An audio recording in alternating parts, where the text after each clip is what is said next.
Halo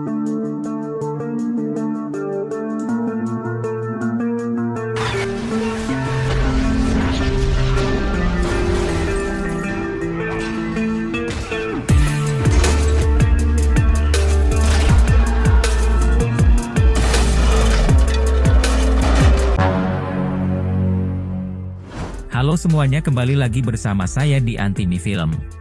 Kali ini saya akan menceritakan sebuah alur film berjudul Alex Cross yang dirilis pada tahun 2012. Film ini akan menceritakan tentang seorang detektif polisi yang harus berhadapan dengan pembunuh bayaran mantan pasukan khusus. So, bagaimana alur cerita selengkapnya? Tanpa panjang lebar lagi, langsung saja kita ke alur ceritanya. Film diawali kepada ketua detektif polisi dan dua anak buahnya yang sedang menyergap markas perampok di sebuah bangunan kosong.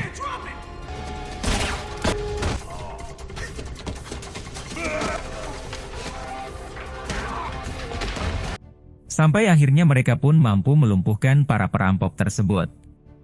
Ketua detektif ini bernama Alex, sedangkan dua anak buahnya bernama Thomas dan Monica. Lalu, setelah menyelesaikan misinya, mereka pun pulang ke rumahnya masing-masing.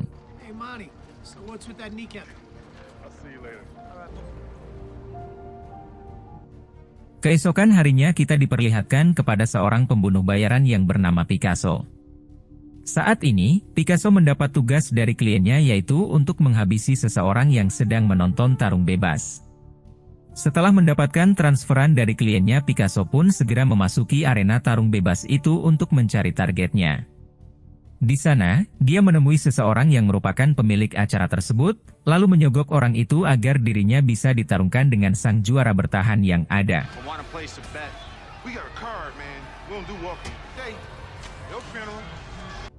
Dan karena tergiur dengan sogokan itu, akhirnya orang itu pun mengizinkan Picasso untuk bertarung melawan sang juara bertahan.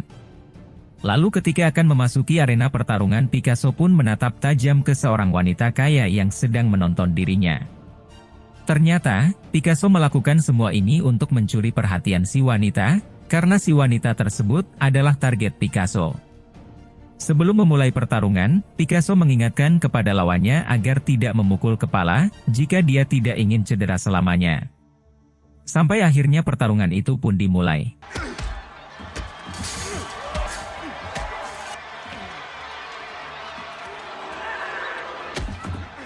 Namun di tengah-tengah pertarungan, lawannya itu malah memukul kepala Picasso. Hal tersebut tentu saja membuat Picasso murka dan langsung membuat lawannya cedera untuk selamanya.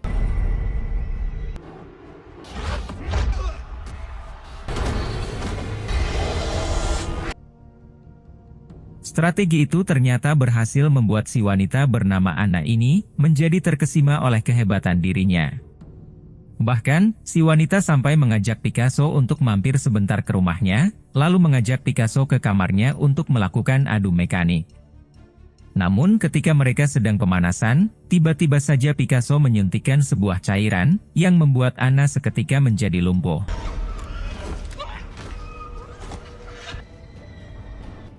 Kemudian Picasso pun mengakhirinya dengan cara menyiksa Anna, lalu menghabisinya sampai benar-benar wafat.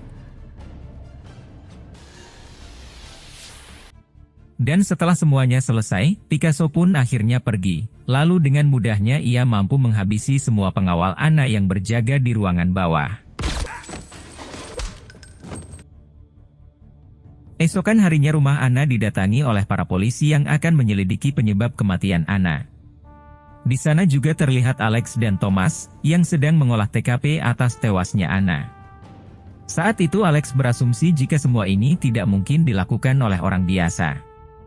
Dan ketika Alex mengecek ke kamar Anna, ia menemukan sebuah lukisan yang ternyata sengaja ditinggalkan oleh Picasso. Hingga akhirnya, Alex dan Thomas pun sesegera mungkin kembali ke kantornya untuk memeriksa lebih lanjut mengenai lukisan tersebut.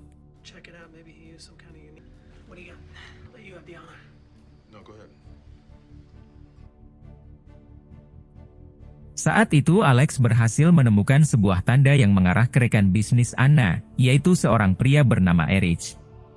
Menyadari bahwa Erich target selanjutnya, Alex beserta rekannya pun secara langsung mendatangi Erich untuk melindunginya. Namun sesampainya di sana, mereka malah tidak diperbolehkan masuk oleh para pengawal Erich, yang padahal saat itu Alex sudah menjelaskan jika saat ini Erich sedang diincar oleh seorang pembunuh bayaran.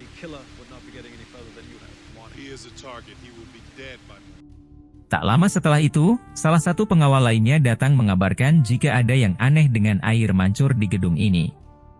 Dan karena hal itulah, kini akhirnya Alex dan rekannya diizinkan untuk masuk.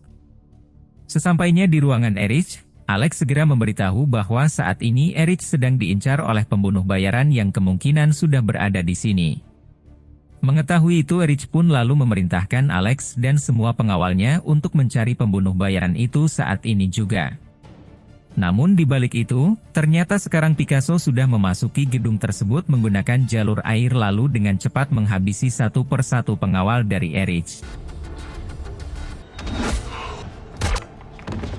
Karena hal tersebut, kini Alex pun menjadi tahu keberadaan dari Picasso, lalu berhasil memojokkannya. Namun, dengan sigap Picasso pun melakukan hal ini.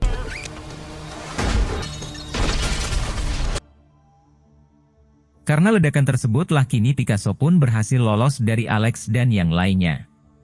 Di sana, terlihat juga kelompok Alex yang hanya luka ringan dan berhasil menyelamatkan diri.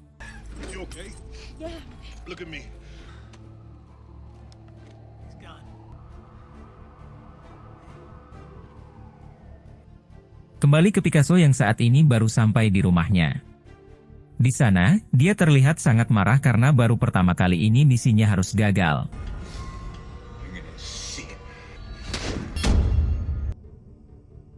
Lalu adegan berpindah kepada ketua polisi, yang saat itu menanyakan kepada Alex seperti apakah sosok orang yang telah menyerangnya tadi. Alex pun menjawab jika dilihat dari kemampuannya orang itu seperti pasukan khusus yang sudah sangat terlatih.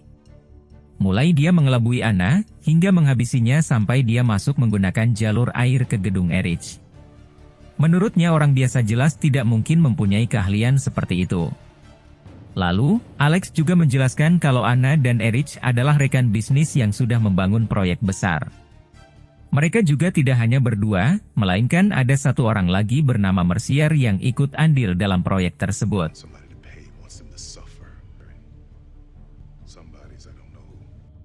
Mendengar semua itu, si ketua polisi itu pun langsung memerintahkan Alex dan kelompoknya untuk mendatangi rumah Mercier.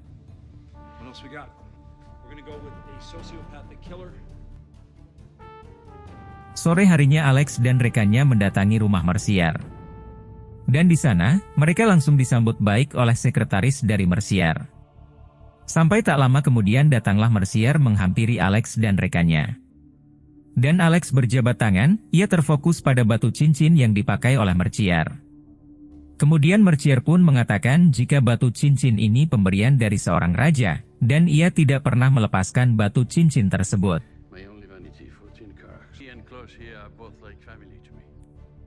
Lalu mereka pun melanjutkan mengobrol di ruangan lain, untuk membicarakan kematian Anna. Saat itu Alex menanyakan kepada Mercier apakah dirinya kenal dengan orang yang telah menghabisi Anna, dan juga menyerang Erich. Lalu, Mercier menjawab, kalau dirinya tidak mengenalnya sama sekali. Setelah itu Alex pun pamit untuk segera pergi.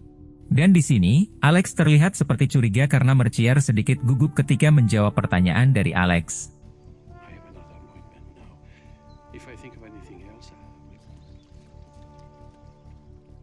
Malam harinya saat Monica sampai di rumah, terlihat Picasso yang sudah berada di sana dan sudah siap menghabisi Monica menggunakan cairan yang biasa ia pakai. Lalu beberapa jam kemudian saat Alex yang sedang makan malam bersama istrinya, mendapat panggilan dari nomor telepon yang tidak dikenal. Ketika diangkat, ternyata itu Picasso yang mengancam Alex sambil mengirim foto Monica yang sudah ia habisi. Ternyata saat ini juga lokasi Picasso sudah berada di atas gedung dan sudah siap membidik istri Alex dari jarak jauh.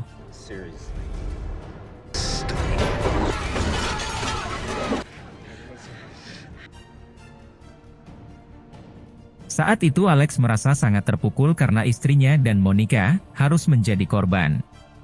Lalu ketika istri Alex dikebumikan, terlihat Picasso yang mengawasi Alex dari jarak jauh sambil melukis wajahnya. Setelah pemakaman selesai, Thomas pun memanggil Alex, lalu mengatakan kalau ia baru saja mendapat kabar dari dokter yang telah mengautopsi Monica. Yang ternyata Monica harus tewas akibat disuntik cairan hijau yang sangat berbahaya. Dan pembuatan cairan tersebut hanya ada satu di kota ini, dan cairan itu juga biasa dipakai oleh para gangster untuk melumpuhkan lawannya.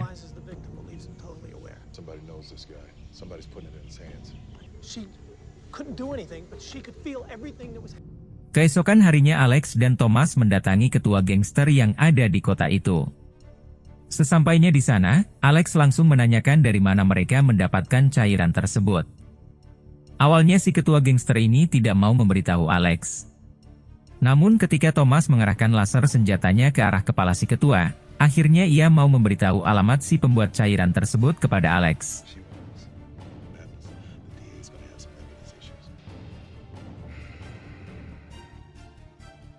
Tanpa menunggu lama, Alex dan Thomas pun segera menyergap tempat pembuatan cairan itu. Lalu dengan mudah, Alex mampu menyiksa si pembuat cairan agar dia mau mengatakan siapa pembunuh bayaran yang sering membeli cairan miliknya. Di sini si pembuat cairan itu bersumpah jika ia tidak mengetahui siapa orang yang Alex maksud. Akan tetapi, ia bisa mengecek ulang dari CCTV siapa saja orang yang pernah datang ke sini. Ketika dicek dari CCTV terlihat Picasso yang pernah datang menggunakan mobil hitam. Lalu, Alex pun segera menghubungi rekannya agar melacak plat nomor mobil Picasso yang ia lihat di rekaman CCTV itu. Sampai akhirnya rekan Alex berhasil melacak mobil Picasso yang saat ini sedang menuju sebuah gedung, yang ternyata di gedung tersebut hari ini akan ada pertemuan penting antara Erich dan Mercier.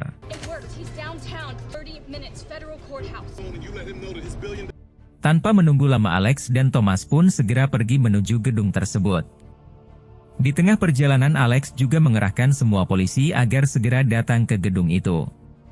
Sampai ketika semua polisi sudah berada di gedung tersebut, terlihat Picasso telah kabur menggunakan taksi dan menuju ke stasiun kereta. Ketika sedang menunggu kereta, Picasso sempat diejek oleh 3 orang pria yang ada di sana. Namun dengan tenang, ia pun mengabaikan ketiga pria tersebut, lalu masuk ke dalam kereta. Setelah kereta itu melaju, tanpa banyak bicara, Picasso pun langsung menghabisi ketiga pria yang tadi mengejeknya. Lalu, ia membuka jendela kereta karena sekarang ia akan melepaskan rudal tepat ketika Erich dan Mercier datang.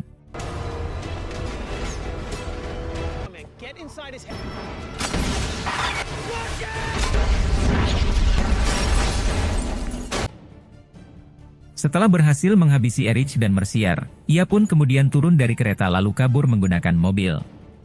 Namun ketika di tengah perjalanan, tiba-tiba Alex menabrakkan mobilnya ke mobil Picasso.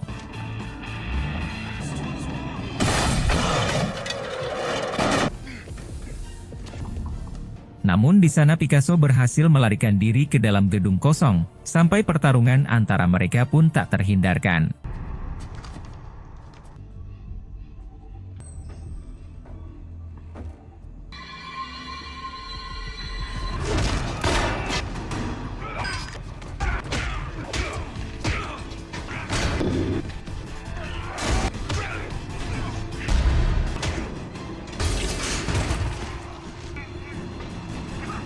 Di tengah pertarungan, Picasso berhasil memojokkan Alex, namun untungnya sebagian gedung itu roboh hingga membuat Picasso dan Alex menggelantung. Setelah Picasso tewas, Alex pun berhasil diselamatkan oleh Thomas. Dan ketika Alex dan Thomas dievakuasi, Thomas mengatakan kalau semua ini sudah berakhir. Namun berbeda dengan Thomas, di sana Alex malah mengatakan kalau semua ini masih belum berakhir.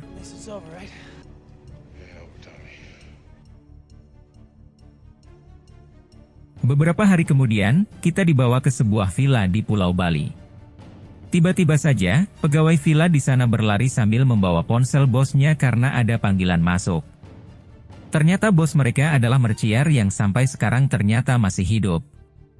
Dan orang yang menghubungi Mercier ini adalah Alex. Di sana Alex mengatakan kalau dirinya sudah meminta bantuan polisi yang ada di Indonesia untuk menangkap Mercier. Ia juga sudah mengetahui jika Picasso adalah orang suruhan Mercier untuk menghabisi Erich dan juga Anna. Dan ketika Picasso menghancurkan gedung sebelumnya, Alex sudah mengetahui jika yang datang bukanlah Mercier karena tidak memakai cincin yang biasa dipakainya. Mendengar hal tersebut, Mercier pun lantas panik dan menyadari kesalahannya. Lalu tak lama kemudian datanglah para polisi Indonesia, yang secara langsung menangkap Mercier. Dan setelah digeledah, ternyata Mercier juga membawa banyak narkoba sehingga akan semakin memberatkan hukumannya. Lalu di akhir film kita diperlihatkan kepada Alex yang terlihat sangat puas karena sekarang misinya benar-benar sudah dituntaskan. Dan, film pun selesai. Jadi itulah tadi alur cerita filmnya guys. Terima kasih sudah nonton video ini, dan sampai bertemu lagi di video selanjutnya.